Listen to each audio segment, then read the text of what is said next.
தன் உயிரை கொடுத்து ஐயப்பனை காப்பாற்றிய பக்தனை பற்றி உங்களுக்கு தெரியுமா?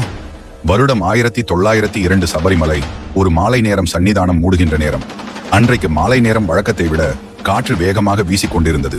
யாருமே எதிர்பார்க்காத நேரத்தில் ஐயப்பன் கோவிலில் திடீரென தீப்பிடிக்க ஆரம்பிக்கின்றது. அந்த கோவிலில் வேலை செய்து கொண்டிருந்த வேலையாட்கள் எல்லாம் ரொம்ப கஷ்டப்பட்டு தீயை அணைக்க முயற்சி பண்ணினார்கள். எவ்வளவு முயற்சி செய்தும் அந்த தீயை சுத்தமாக அணைக்கவே முடியவில்லை. காரணம், அந்த கோவில் அந்த காலத்தில் முழுக்க முழுக்க மரத்தால செய்யப்பட்டிருந்தது. வேக வேகமாக பரவிய தீ கருவறைக்குள்ளேயும் போக ஆரம்பித்தது. அந்த அடங்காத தீயை கடைசி வரைக்கும் யாராலையுமே கட்டுப்படுத்த முடியவில்லை. கொஞ்சம் கொஞ்சமாக விடிய ஆரம்பித்தது. அதே நேரத்தில் கொஞ்சம் கொஞ்சமாக அந்த தீயும் தனியாக ஆரம்பித்தது. கோவிலில் வேலை செய்து கொண்டிருந்த வேலையாட்கள் எல்லாமே கருவறையில் இருக்கின்ற ஐயப்பனுக்கு என்ன ஆச்சு என்று சொல்லி வேக வேகமாக போய் பார்த்தார்கள்.